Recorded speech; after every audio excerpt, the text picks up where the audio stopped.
Friends, जय हिंद। स्वागत आपका आपके अपने चलो होम ट्यूशन पे। दोस्तों, सीआईएसएफ एएसआई एलडीसी 836 पदों का नोटिफिकेशन जारी हो चुका है, फॉर्म भरे जा चुके हैं और वक्त है अब तैयारी करके अपने सपने को साकार करने का। और दोस्तों, हम सीआईएसएफ एएसआई एलडीसी के लिए स्पेशल पराक्रम बैच चला रहे हैं। ये जो पराक्रम बैच है स्पेशली मैथ और रीजनिंग को डेडिकेटेड है, लेकिन मैं आपको इसमें इंग्लिश का वोकब का सेक्शन करवाने वाला हूं, जो हमारा वन वर्ड का है, इडियम फ्रेज का है और जो पैराग्राफ है और इंपॉर्टेंट इंग्लिश के टॉपिक के रूल भी मैं करवाने वाला हूं। यानी इंग्लिश का जो सेक्शन रहने वाला है 50 में से 20 से 22 नंबर का सहयोग मैं कर सकता हूं। और जो जीके का पोर्शन है उसमें स्टैटिक जीके हम लेने वाले हैं, तो स्टैटिक जीके में कम से कम 20 से 22 नंबर का पोर्शन मैं आपको इस कोर्स में करवाने वाला हूं। और ये जो मैथ है पूरी तरह से डेडिकेटेड बैच है मैथ और रीजनिंग का, ठीक है। तो इंग्लिश इसमें एडिशनल है, इंग्लिश मुझे नहीं आती है, ठीक है, पढ़ के पढ़ाऊंगा। तो one word substitutions, idiom phrase और इंपॉर्टेंट एंटोनिम्स सिनोनिम्स मैं आपको करवाने की कोशिश करूंगा। और जो इंग्लिश के इंपॉर्टेंट टॉपिक है जैसे सब्जेक्ट वर्ब एग्रीमेंट है, टेंस है, वर्ब है, नाउन है, प्रीपोजिशन है, जिससे डायरेक्ट क्वेश्चन बन सकते हैं, वो करवाने की कोशिश करांगा। तो आप एक चीज समझते हैं कि आपका जो एग्जाम आने वाला है उसमें इंग्लिश से कम 5 से 7 क्वेश्चन तो वन वर्ड के आने वाले हैं, ठीक है। और जो मैं इस सीरीज करवाऊंगा मैं आपको कम से कम 700-800 वर्ड करवा दूंगा अगले लगभग 20 से 25 दिन में, ठीक है। और आप जानते हैं कि कम से कम 5 से 7 ही आपको इडियम फ्रेज भी मिलेंगे, तो केवल ये दो टॉपिक है, कम से कम 10 से 15 नंबर का स्कोर आपका करवा देंगे, ठीक है दोस्तों। इसके अलावा जो कंप्रीहेंशन का पोर्शन है वो भी मैं आपको करवाने वाला हूं। और 10 क्वेश्चन आपको कम से कम एरर के मिलने वाले हैं, तो 5 क्वेश्चन आप आराम से कर सकते हो जो क्लास में यहां पे देने वाला हूं, ठीक है। तो मैं आपको बस इंग्लिश में थोड़ी सी हेल्प कर सकता हूं, लेकिन मैथ और रीजनिंग में अगर आप हमारे साथ जुड़ते हैं तो मैं वादा करता हूं कि 100 में से 90 प्लस स्कोर आप आराम से करेंगे। तो अगर मैथ और रीजनिंग में आप 100 में से 90 प्लस स्कोर कर लेते हैं और इंग्लिश में 20 क्वेश्चन और जीके में 20 क्वेश्चन लेके चलें, तब भी दोस्तों 130 के आसपास आप स्कोर आराम से कर सकते हो केवल हमारे बैच से। और अकेले दम पे आपको ये दिलवाने का मैं मादा रखता हूं दोस्तों, ठीक है।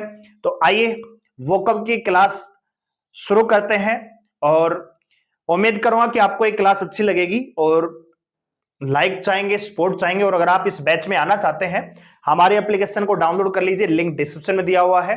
और वोकब की क्लास अब से आपको डेली मिलेगी, हो सकेगा तो लंबी लंबी क्लास में करवाऊंगा। वन वर्ड इडियम फ्रेज तो बहुत जल्दी मैं आपको करवा दूंगा, ठीक है। मान के चले अगर आपने 700-800 वर्ड कर लिए तो यहीं से आपके क्वेश्चन फंस जाएंगे ज्यादातर। यानी अगर मान लीजिए 7 क्वेश्चन वन वर्ड के आते हैं तो 6 क्वेश्चन आप आराम से टिक करके आ जाओगे। 1-2 क्वेश्चन आपको बाहर मिल सकता है जो हमारी इस सीरीज से नहीं मिलेगा, ठीक है। तो अगर आप बैच परचेज करना चाहते हैं, एप्लीकेशन को डाउनलोड कर लीजिए, लिंक डिस्क्रिप्शन दिया है। डाउनलोड करने के बाद रजिस्टर करना है, लॉगिन करना है और उसके बाद पेड कोर्स में जाएंगे तो आपको पराक्रम बैच मिलेगा, उसको आप ज्वाइन कर सकते हैं, ठीक है। आइए तो शुरू करते हैं आज की क्लास। तो पहला सवाल आपकी स्क्रीन पर यह रहा दोस्तों, कह रहा है कि code of diplomatic etiquette and precedence, ठीक है, डिप्लोमेटिक शिष्टाचार को लागू करने की, यानी प्रोसीजर का मतलब क्या है, कोई शिष्टाचार। एटिक्यूट का मतलब होता है शिष्टाचार, ठीक है। शिष्टाचार के पालन के लिए जो नियम लगाए जाते हैं, नियम लागू किए जाते हैं, उनको आप क्या बोलते हैं, ठीक है। तो ये आपसे पूछा गया है वन वर्ड में, तो इसका आंसर क्या आएगा, स्टेटमैनशिप, डिप्लोमेसी, हायरार्की या प्रोटोकॉल। तो हायरार्की क्या होती है दोस्तों, रैंक होती है, ठीक है। किसी भी जैसे आप सीआईएसएफ में काम करते हैं तो सीआईएसएफ में भी एक हायरार्की होती है। हायरार्की क्या होती है कि एक रैंक वाइज क्रम से वर्कर काम करते हैं। सबसे नीचे कांस्टेबल, फिर head constable, ASI, sub inspector, inspector, सूबेदार, assistant commandant, deputy commandant, commandant, DIG, IG, DG. तो ये क्या है, हायरार्की है। तो इसका मतलब तो होता है रैंकिंग जो वहां पे होती है। डिप्लोमेसी क्या हो जाती है दोस्तों, डिप्लोमेसी आप जानते हैं कि शासन, ठीक है। डिप्लोमेसी का मतलब क्या होता है, शासन होता है। तो यहां पे जिसका सही आंसर होगा वो होगा प्रोटोकॉल, ठीक है। प्रोटोकॉल लागू कर दिया जाता है, भैया ये चीज आपको नहीं करनी है, ठीक है। तो एटिक्यूट शिष्टाचार के नियम के पालन के लिए जो नियम लगाए जाते हैं, कोड का मतलब होता है नियम, है ना। अभी आप देखोगे कि आचार संहिता लग जाएगी, तो आचार संहिता का एक प्रकार से प्रोटोकॉल है कि भैया चुनाव के दौरान ये चीजें नहीं होनी चाहिए, तो उसी को प्रोटोकॉल कहते हैं। तो राइट आंसर आ जाएगा यहां पे प्रोटोकॉल। हायरार्की का मतलब क्या है आपको पता है, रैंकिंग सिस्टम होता है। तो ऑप्शन नंबर डी सवाल का क्या हो जाएगा, राइट आंसर हो जाएगा। हमने इसका एक्सप्लेन भी लिखने की कोशिश की है, बनाने की कोशिश की है। तो यहां पे देखिए प्रोटोकॉल क्या है, a system of fix rule and formal behaviour use of official meeting, ठीक है, यानी एक प्रकार से औपचारिक शिष्टाचार आप इसको कह सकते हो। स्टेट्समैनशिप क्या होती है, skill in managing state affair, शासन की कला को ही स्टेटमैनशिप कहा जाता है, यानी राज्यों के बीच का जो संबंध है उसको अध्ययन करना, उसको समझना, उसको मैनेज करने की जो ताकत है, स्किल है, उसको स्टेटमैनशिप कहा जाता है। डिप्लोमेसी क्या होती है, व्यवहार कुशलता, है ना। इंडिया की डिप्लोमेसी कैसी है, डिप्लोमेटिक रिलेशनशिप, है ना, कूटनीति एक प्रकार से आप कह सकते हो। तो skill in dealing with people in difficult situation without upsetting offending them, यानी उसको दूसरों के साथ उनको बिना किसी हार्म के, बिना अफेक्ट किए अपना काम बनवाने को ही डिप्लोमेसी कहा जाता है दोस्तों। इसको कहते हैं व्यवहार कुशलता, ठीक है। और hierarchy system specially in a society as an organization in which people are organized into different level of importance from highest to पद अनुक्रम, आप इसको कह सकते हो, ठीक है। तो उम्मीद करूंगा पहले सवाल का आंसर क्या आएगा, प्रोटोकॉल आएगा। दूसरा सवाल आपका ये रहा जी, ठीक है। To renounce a high position of authority और कंट्रोल, रिनाउंस का मतलब होता है एब्डिकेट, ठीक है दोस्तों। रिनाउंस का मतलब होता है एब्डिकेट, एब्डिकेट का मतलब होता है त्याग देना भैया, त्याग देना, ठीक है, रिजाइन कर देना, इसका मतलब होता है रिजाइन कर देना, गिव अप कर देना, है ना, अबंडन कर देना, ठीक है, सरेंडर कर देना भैया, मैंने ये जॉब है, ये पोजीशन मैंने छोड़ दी है। तो to renounce a high position of authority और कंट्रोल, तो इसको क्या कहेंगे दोस्तों, एब्डिकेट कहेंगे। ऑप्शन नंबर डी इस सवाल का आंसर आएगा, ठीक है, एब्डिकेट। तो एब्डिकेट का ही मतलब होता है रिजाइन करना, रिनाउंस करना, अबेंडन करना, या आप इसको कह सकते हो क्विट करना, है ना, गिव अप करना, है ना, गिव अप कर दिया भैया, मेरे से नहीं होगा भैया, ठीक है।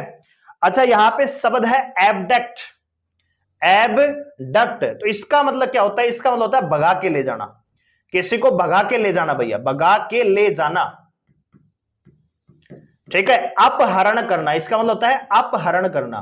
देखो सवाल के साथ साथ जो बाकी के वर्ड आते हैं उनकी अगर समझ आपको अच्छे से होगी तो याद करने में भी आसानी होगी। आप चाहो तो इस क्लास को थोड़ा सा रिपीट करके बार बार देखोगे तो अच्छे से आपको समझ में आ जाएगा, ठीक है। तो एब्डिकेट का मतलब होता है किडनैप, आप इसको कह सकते हो किडनैप। अबोर्ट का मतलब होता है अधूरा, अबोर्ट का मतलब क्या होता है दोस्तों, जैसे आपने सुना होगा अबॉर्शन, है ना, अबॉर्शन क्या होता है, गर्भपात, कि भ्रूण को जन्म लेने से पहले ही उसको पतन कर देना गर्भपात कहलाता है, अबॉर्शन कहलाता है। तो अबॉर्शन का मतलब क्या है कि अधूरा ही उसको गिरा देना, तो अबोर्ट का मतलब होता है अधूरा, क्या होता है जिसका मतलब अधूरा होता है, ठीक है। उम्मीद करता हूं समझ में आ रहा होगा। अबेंडन इसी का सिनोनियम्स है, छोड़ देना, किसी को त्याग देना, ठीक है।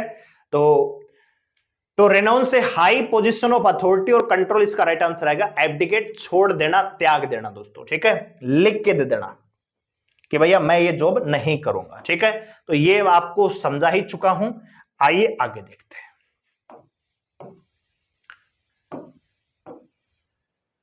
ठीक है, अगला देखिए, note to be moved by entreaty, entreaty का मतलब क्या होता है, इसका मतलब होता है विनती, इसका मतलब होता है दोस्तों प्रार्थना, भैया आपने प्रार्थना करी यार ये मेरा काम कर दे, ठीक है, प्लीज ये मेरा काम कर दो।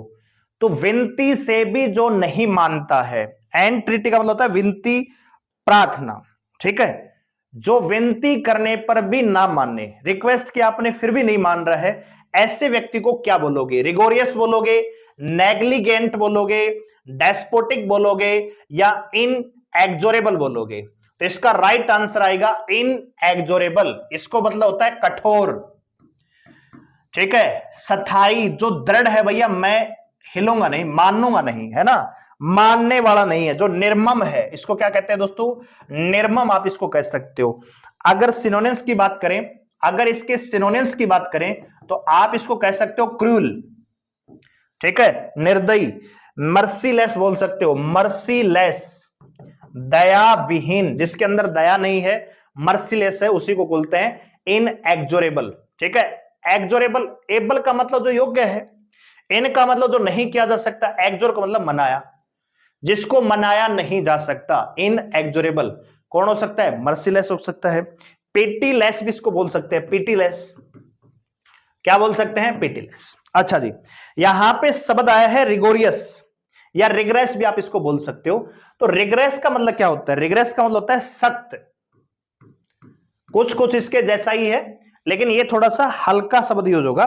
The accuse get the rigorous imprisonment of 7 years, यानी सख्त सजा। सख्त का मतलब होता है कड़ी से कड़ी, है ना, कड़ा से कड़ा, कड़ा बोल सकते हो, कड़ी से कड़ी सजा। तो इसका मतलब क्या हो जाएगा यहां पे? स्ट्रिक्ट। इसका मतलब हो जाएगा स्ट्रिक्ट, कठोर सजा उसको मिली भैया, स्ट्रिक्ट सजा। ठीक है, स्ट्रिक्ट पनिशमेंट उसको दिया गया। और यहां पे शब्द है नेग्लिजेंट। तो नेग्लिजेंट का मतलब होता है बेपरवाह, जिसको किसी की चिंता नहीं है, बेपरवाह। ठीक है, इसको आप लापरवाह भी बोल सकते हो भैया, लापरवाह, केयरलेस। ठीक है, इसको क्या बोल देंगे? केयरलेस आप इसको बोल सकते हो, कि जिसको किसी की चिंता नहीं है। और डेस्पोटिक क्या होता है? राजा की तरह। डेस्पोटिक का मतलब होता है निरंकुश। ठीक है, निरंकुश। इसको आप बोल सकते हो ऑटोक्रेटिक। ऑटोक्रेटिक, एक ही व्यक्ति के द्वारा शासन, तो डेस्पोटिक बोलते हैं उसको। ठीक है, चलिए आगे बढ़ते हैं अगले सवाल पे। तो ये हमने इसकी एक्सप्लेन यहां पे लगाई हुई है, आप इससे भी देख सकते हो। इनएग्जोरेबल का मतलब that can not be stopped और चेंज, जिसको बदला ना जा सके। ठीक है, रिगरस का मतलब होता है done carefully and with a lot of attention to detail, thorough, कड़ी सजा, सख्त। नेग्लेक्ट का मतलब बेपरवाह। ठीक है, और डेस्पोटिक का मतलब होता है क्रूर राजा की तरह, a ruler with great power specially one uses in a cruel way, मतलब एक प्रकार से निर्दयी तरीके से शासन करना, उसको बोलते हैं डेस्पोटिक, निरंकुश शासन। ठीक है भैया, तो उम्मीद करता हूं समझ में आया होगा। आइए आगे देखते हैं। कह रहा है कि एन ऑब्जेक्ट और portion serving as a sample. भैया सैंपल के तौर पे किसी ऑब्जेक्ट को लेके आना, उसको क्या बोलते हैं? ठीक है, तो उसको क्या बोला जाएगा बताइए जरा। सैंपल के तौर पे किसी को भेजना, तो इसको बोलेंगे स्पेसिमेन। क्या बोलेंगे दोस्तों? स्पेसिमेन। स्पेसिमेन का मतलब होता है डेमो। ठीक है, नमूना, या आप इसको मॉडल भी कह सकते हो। भैया मॉडल भेज दीजिए, कैसा बनेगा, है ना। मॉडल, नमूना इसको कह सकते हो, आदर्श की इसके जैसा, है ना। तो इसका मतलब क्या है? सैंपल का मतलब क्या है भैया? दुकान में कोई चीज लेके जाते हो या लेने जाते हो दुकान में, गारमेंट्स वगैरह, तो आप कहते हो सैंपल दिखा यार। तो सैंपल का मतलब है स्पेसिमेन। ठीक है, डेमो दिखाओ, मॉडल दिखाओ। स्पेक्टेकल का स्पेक्टेकल मतलब चश्मा। इसका मतलब क्या होता है दोस्तों? चश्मा। ठीक है, और यहां पे स्पेसिफिकेशन का मतलब क्या होता है? स्पेसिफिकेशन कि आपके अंदर क्या विशेषताएं हैं। ठीक है, तो इसका मतलब एक प्रकार से विशेषताएं हो जाएगा। स्पेक्ट्री, ठीक है, शब्द है यहां पे स्पेक्टर। स्पेक्टर है यहां, स्पेक्टर, तो इसका मतलब होता है भूत, छाया एक प्रकार से, है ना, कहते हैं भैया छाया, स्पेक्टर, स्पेक्टर। ठीक है, तो इस सवाल का जो राइट आंसर आएगा ऑप्शन नंबर डी आएगा, स्पेसिमेन, डेमो, नमूना। अगला देखिए,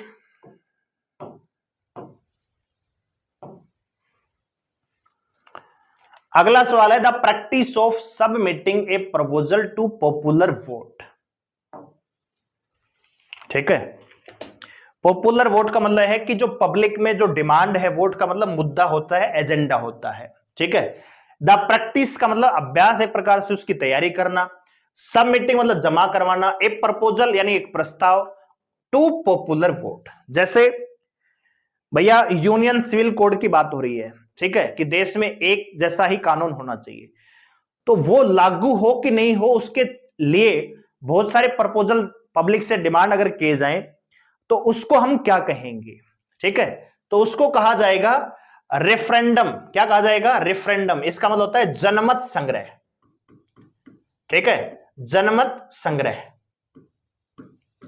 रेफरेंडम इसको कहा जाएगा, जनमत संग्रह, कि जनता का क्या विचार है उसको रेफरेंडम कहते हैं। The practice of submitting proposal to popular vote, इसको कहा जाएगा रेफरेंडम। रेफरेंस का मतलब होता है रिकमेंड, कि भैया रेफरेंस, संदर्भ इसको कहते हैं, भैया मैंने इसको रेफरेंस किया कि वहां से जाके ये ले लो, है ना। पॉपुलैरिटी आप समझते ही हैं, प्रसिद्धि, और इलेक्शन का मतलब चुनाव आप समझते हैं। तो the practice of submitting a proposal to popular vote, right answer आएगा रेफरेंडम। ठीक है, अगला सवाल देखिए, ये हमने लगाया हुआ है तो ये समझाई दिया मैंने आपको। अगला देखिए, the process of deciding the nature of a disease bye examination. Examination का मतलब होता है बहुत सारे टेस्ट करवाते हैं। भैया आप डॉक्टर के पास जाते हो तो आप कहते हो सर मेरे शरीर थोड़ा गर्म हो रहा, थकान भी हो रही है, पेट में भी दर्द है, सिर में भी दर्द है, तो बहुत सारे टेस्ट करवाता है। क्यों करवाता है? क्या? ताकि बीमारी की पहचान की जा सके कि आपको एक्चुअल में कौन सी बीमारी है, क्या दिक्कत है। तो ऐसी चीज को क्या बोलेंगे? The process of deciding the nature of disease, बीमारी की प्रकृति को जानने के लिए जो टेस्ट किया जाता है उसको क्या कहते हैं? तो उसको कहते हैं दोस्तों डायग्नोसिस। उसको क्या कहते हैं? डायग्नोसिस कहते हैं। ठीक है, और यहां पे ऑपरेशन का मतलब क्या होता है? ऑपरेशन का मतलब तो एक प्रकार से शल्य क्रिया होगी, ऑपरेशन ही कर दिया। ठीक है, यहां पे टेस्ट है। पर यूजुअल का मतलब क्या होता है? पर यूजुअल का मतलब होता है अवलोकन। पर यूजुअल का मतलब होता है किसी चीज को रीड करना, रीडिंग। ठीक है, रीड करना, या इसको कह सकते हैं अवलोकन। आपकी डायग्नोसिस की रिपोर्ट आएगी तो रिपोर्ट को क्या किया जाएगा? परयूजल किया जाएगा, यानी रीड किया जाएगा, उसका अवलोकन किया जाएगा, उसके बाद बीमारी का कंफर्मेशन आपको दिया जाता है। The process of deciding the nature of a disease bye examination is called diagnosis. Option number 3 इस सवाल का राइट आंसर आएगा। अगर आपको वीडियो अच्छा लगे तो वीडियो को लाइक करके हौसला अफजाई जरूर करें और कमेंट सेक्शन बताएं कि आपको ये वीडियो कैसा लग रहा है। और अगर आप कंप्लीट कोर्स चाहते हैं मैथ और रीजनिंग का और इंग्लिश एडिशनल और साथ ही साथ स्टैटिक जीके, तो आप आइए पराक्रम बैच में। 1100 रुपए की मात्र फीस है और बहुत बढ़िया आपको पढ़ाया जाएगा। ठीक है, अगला सवाल देखिए, कह रहा है कि that which can not be easily read, जिसको आसानी से पढ़ा न जा सके। तो भैया इनकम्प्रीहेंसिबल का मतलब, कंप्रीहेंस का मतलब होता है समझना, और इनका मतलब नो, जिसको समझा न जा सके। इनकम्प्रीहेंसिबल, जिसे समझा न जा सके, है ना, जिसे समझा न जा सके। ठीक है, उसको कहते हैं इनकम्प्रीहेंसिबल। इनरीडेबल, जिसको पढ़ा न जा सके, अपठनीय। ठीक है, इन इंटेलिजिबल, यानी जिसको समझा न जा सके, जिस पर सोच विचार न किया जा सके। तो यहां पे that which can not be easily read, जिसको आसानी से न पढ़ा जा सके, उसको कहते हैं एलिजिबल। क्या कहते हैं? इलिजिबल। ठीक है भैया, ऑप्शन नंबर ए इस सवाल का आंसर आ जाएगा। उम्मीद करता हूं समझ में आ रहा होगा। आइए अगला सवाल। अगला सवाल है कि one who find nothing goods in anything, मतलब जिसको किसी भी चीज में कोई अच्छी चीज नजर ही नहीं आती। ठीक है, जिसको किसी भी चीज, कोई भी चीज दिखा दो, हर चीज में वो कहेगा यार इसमें तो ये कमी है, इसको ये कमी है, इसमें ये नहीं होना चाहिए, इसमें ये नहीं होना चाहिए। तो ऐसे व्यक्ति को क्या कहेंगे? One who find nothing good in anything, किसी भी चीज में कोई अच्छी चीज नहीं माता या कोई चीज नहीं मिलती, उसको कहते हैं क्रिटिक। क्या कहते हैं दोस्तों? उसको क्रिटिक कहते हैं। क्रिटिक का मतलब क्या होता है? आलोचक। ठीक है, सेंसोर इसको कह सकते हैं, सेंसोर। ठीक है, सेंसर आप इसको कह सकते हो, सेंसर कह लो, सेंसर कह लो, एक ही बात है। कैविलियर इसको कहते हैं, कैविलर, कैविलियर या कैविलियर एक ही बात है, यानी जो निंदा करने वाला, कैविलियर। ठीक है, अच्छा जी, कैविलियर का मतलब होता है निंदा करने वाला, नुक्स निकालने वाला। हर चीज में नुक्ताबाजी करते हैं, नुक्ताबाजी, यार बहुत नुक्ता करते हैं, ये ऐसे कर ले, ये ऐसे कर ले, उसको बोलते हैं कैविलियर। इसी को बोला जाता है क्रिटिक। ठीक है, और दोस्तों यहां पे शब्द है साइनिक। ठीक है, साइनिक कह लीजिए या इसको सैनिक कह लीजिए, बात एक ही है। तो इसका मतलब होता है कि घृणा करने वाला, घृणा करने वाला। ठीक है, इसको बोलते हैं मिसोनथ्रोप, मानव दोषी, जो मानव इंसान के अंदर जो कमी निकालता है उसको बोलते हैं साइनिक या सैनिक बोल सकते हो। ठीक है, सैट्रिस्ट का मतलब क्या होता है? सैट्रिस्ट का मतलब होता है व्यंग्यकार, व्यंग्यकार यानी व्यंग्यकार। अब दोनों में फर्क है दोस्तों। क्रिटिक क्या होता है? क्रिटिक तो सीधा आलोचना करता है, भैया ये ऐसी चीज है, ये गलत है, ये ऐसा नहीं होना चाहिए, ये इसमें।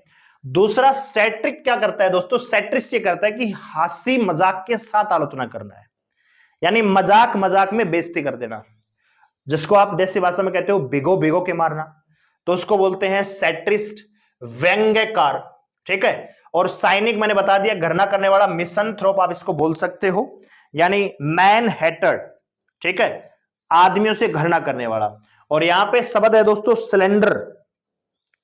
ठीक है, स्लेंडर, तो इसका मतलब होता है अपवादी। इसको बोल सकते हैं डिफेमर, डिफेम करता है हर चीज में, ये भी एक प्रकार से सिनोनिम्स कह सकते हो, किसी चीज में कमी निकालने वाला। तो इस सवाल का जो राइट आंसर आएगा बिल्कुल सटीक जो अपोजिट बैठेगा वो बैठेगा ऑप्शन नंबर ए, क्रिटिक। ठीक है, जो हर चीज में कमी नजर आती है उसको बोलते हैं क्रिटिक। और यहां पे आप देख सकते हो दो शब्द हमने लिखे भी हैं। साइनिक का मतलब होता है a person who believe that people only do things to help themselves. लोगों को केवल वही काम करना चाहिए जो खुद का स्वार्थ, एक प्रकार से स्वार्थी आप कह सकते हो, रादर देन फॉर गुड और सिंसियर रीजन, यानी नकचरा, कुटिल, रूखा मनुष्य, उसको मतलब दूसरों में कोई अच्छाई नजर नहीं आती। और दूसरा है slender, one who attacks the reputation of another by speak falsely about him, यानी लोगों के बारे में झूठी अफवाह फैला के उनको बदनाम करने वाला को स्लेंडर कहते हैं। ठीक है, अपवादी, डिफेम करने वाला, निंदक, है ना, बोला यार वो तो ऐसे दारू पीता है, वो तो वहां पड़ा था। तो इसके लिए जो सिनोनिम्स यहां पे दिया रहा है, बैक बाइटर। ठीक है दोस्तों, बैक बाइटर, बैक का मतलब पीछे, बाइट का मतलब एक प्रकार से सांप बाइट करता है, तो जो पीछे से आपकी पीठ पर वार करता है उसको बोलते हैं स्लेंडर। ठीक है, और इसी का एक अच्छा शब्द है मैलिंगर। ठीक है, मैलिंगर का मतलब भी होता है जो आपकी पीछे से बुराई करने वाला। ठीक है दोस्तों, तो उम्मीद करता हूं अच्छा लग रहा होगा। खाली क्वेश्चन आंसर नहीं, बहुत सारी चीजें साथ में भी हम करवाने वाले हैं। ठीक है, तो समझ में आ रहा होगा, अच्छा भी लग रहा होगा। A person who pretend to be what he is not, मतलब एक आदमी ऐसा दिखाने की कोशिश कर रहा है जो है ही नहीं, एक्चुअल में है नहीं, पर वो दिखाने की कोशिश कर रहा है कि मैं ये सब कुछ जानता हूं। तो ऐसे व्यक्ति को क्या कहते हैं दोस्तों? ऐसे व्यक्ति को बोलते हैं पाखंडी। क्या बोलते हैं? पाखंडी। इसको आप ढोंगी भी कह सकते हो। ठीक है, इसको आप बहरूपिया भी कह सकते हो, बहरूपिया। बहरूपिया क्या करता है? अलग अलग रूप लेके आता है, तो इसको बोलते हैं जी इंपोस्टर। क्या बोलते हैं जी? इंपोस्टर। प्रोम्प्टर क्या होता है? प्रोम्प्टर, आजकल यूट्यूबर जो वीडियो बनाते हैं या जो न्यूज़पेपर पढ़ते हैं, बहुत सारे जो एंकर वगैरह हैं, उनके सामने प्रोम्प्टर लगा होता है। प्रोम्प्टर क्या होता है? एक डिवाइस होता है जो आपने टेक्स्ट जो पढ़ना होता है वहां पे लगातार चलते रहते हैं, तो याद दिलाता रहे कि आपको ये लाइन अब पढ़नी है, ये लाइन पढ़नी है, उसको बोलते हैं प्रोम्प्टर। ठीक है, प्रोम्प्टर का मतलब एक और भी है भाषा, कि मान लीजिए राहुल गांधी केरल में जाके भाषण दे रहे हैं, तो एक बीच में उनके प्रोम्प्टर लगा होता है कि उनकी हिंदी भाषा को मलयालम में बदलेगा और मलयालम को उनको समझाएगा हिंदी भाषा में, उसको भी प्रोम्प्टर कहते हैं। और यहां पे शब्द है डिवेनियर। ठीक है, डाइविनियर भी बोल सकते हो, डिविनियर भी बोल सकते हो, जैसा आपको उच्चारण अच्छा लगे वैसे बोल सकते हो। ठीक है दोस्तों, तो यहां पे डिविनियर शब्द का मतलब क्या होगा? डिवाइनर है एक्चुअल में ये, डिवाइनर। तो डिवाइनर का मतलब क्या होता है? अनुमान करने वाला। ठीक है, अनुमान करने वाला, अनुमान करने वाला, कि भैया कल तेरे साथ ये होगा, अगले 2 साल में ये हो जाएगा। ठीक है, एस्ट्रोलॉजिस्ट इसको बोल सकते हो, एस्ट्रोलॉजिस्ट। ठीक है, डिवाइनर। तो इस सवाल का जो राइट आंसर आएगा दोस्तों वो आएगा इंपोस्टर, जो है नहीं, जो दिखाता है, पाखंडी, ढोंगी। तो यहां पे अगला सवाल देखिए, इन ए थ्रेटनिंग मैनर, इन ए थ्रेटनिंग मैनर, तो थ्रेटनिंग, थ्रेटनिंग क्या होता है? तूफानी, भयंकर रूप से, है ना। तो इन ए थ्रेटनिंग मैनर मतलब बहुत ही भीषण प्रकार से, किसी प्रकार से किसी कार्रवाई को अंजाम देना, उसको क्या कहते हैं? तो यहां पे है ओमिनसली। ओमिनसली का मतलब होता है अशुभ, अशुभ, अपशगुन, कि भैया गलत होने वाला है, उसके संकेत जो मिलते हैं उसको बोलते हैं ओमिनसली। ठीक है, स्पिरिटली का मतलब होता है जोशफुल, जॉयफुल आप कह सकते हो, चीयरफुल आप इसको कह सकते हो, चीयरफुल, जोश से भरा हुआ, जोशीला, ठीक है, जोशीला इसको कह सकते हो, लाइवली बोल सकते हो भैया, जिंदा दिल, ठीक है। टेरिबली क्या होता है, टेरिबली का मतलब होता है भीषण रूप से, संकट रूपक। तो यहां पे शब्द जो इसका एग्जैक्ट बनेगा वो बनेगा गैस्टली। क्या बनेगा दोस्तों, गैस्टली। आई साई गैस्टली मर्डर यस्टरडे, ठीक है, कल मैंने एक भयानक मर्डर देखा, भीषण मर्डर देखा। तो गैस्टली का जो सिनोनिम्स बन सकता है विकट या भयंकर बन सकता है, ठीक है। ओमिनसली का मतलब होता है अपशगुन, अशुभ संकेत देने वाला, ठीक है। और गैस्टली का मतलब होता है विकट, भयंकर, ठीक है। और स्प्राइटली का मैंने बता ही दिया है। तो स्प्राइटली के और देख लीजिए, स्प्राइटली के लिए और देख लीजिए, इसको विवासियस भी बोल सकते हो, ठीक है, विवासियस बोल सकते हो, जॉयफुल बोल सकते हो, एक्टिव इसको बोल सकते हो, ठीक है। और विगोरस बोल सकते हो, विगोरस, जोश से भरा हुआ, ठीक है। प्लीजेंट इसको बोल सकते हो, प्लीजेंट। आगे बढ़े, तो यहां पे आप देख सकते हो, यहां पे दिया हुआ है भैया इनकी जो थोड़ी सी एक्सप्लेनेशन है वो। तो गैस्टली क्या है दोस्तों, गैस्टली हॉरिबल, डरावना, टेरिबल, ठीक है, very frightening and unpleasant because it involves pain, death, यानी एक प्रकार से जिसमें मारकाट होती है, गैस्टली बहुत ही भीषण लड़ाई होती है उसको बोलते हैं। ओमिनसली का मतलब होता है in a manner that suggest that something bad is going to happen in the future, यानी अशुभ लक्षण, घर से बाहर निकले बिल्ली ने रास्ता काट दिया, अपशगुन माना जाता है, यार आज तो कुछ अपशगुन होगा, तो उसको बोलते हैं ओमिनसली, ठीक है, ओमिनसली मोमेंट, अशुभ संकेत। और यहां पे स्प्राइटली मैंने बता ही दिया है। और लास्ट से यहां पे टेरिबल, तो टेरिबल इसी का सिनोनिम्स है भीषण, वेरी बैडली दोस्तों, ठीक है। तो ये थे आज के दोस्तों वन वर्ड, 10 वन वर्ड हमने किए हैं और अच्छे से एक्सप्लेन करने की कोशिश किया, जितना मुझे आता है उतना मैं समझाने की कोशिश कर रहा हूं। बाकी मैं कह सकता हूं कि वन वर्ड इडियम फ्रेज में आपको अच्छे से करवा दूंगा, प्रीपोजिशन आपको करवाऊंगा और सब्जेक्ट वर्ब एग्रीमेंट वर्ब वगैरह मैं करवाऊंगा। तो कम से कम 20 से 22 नंबर का पोर्शन आपको मैं सहयोग करूंगा लेने में एग्जाम में। इसी के साथ स्टैटिक जीके भी मैं करवाने वाला हूं और मैथ और रीजनिंग कंप्लीट आपको करवाएंगे। तो आप जो सीआईएसएफ, एएसआई, एलडीसी की तैयारी कर रहे हैं, जो जवान जिन्होंने फॉर्म अप्लाई किया, बहुत अच्छा मौका है, 836 यहाँ पे वैकेंसियां हैं। तो एक अच्छे तरीके से सही सिलेबस को पढ़कर अच्छी तैयारी करके सिलेक्शन को सुनिश्चित कर सकते हो।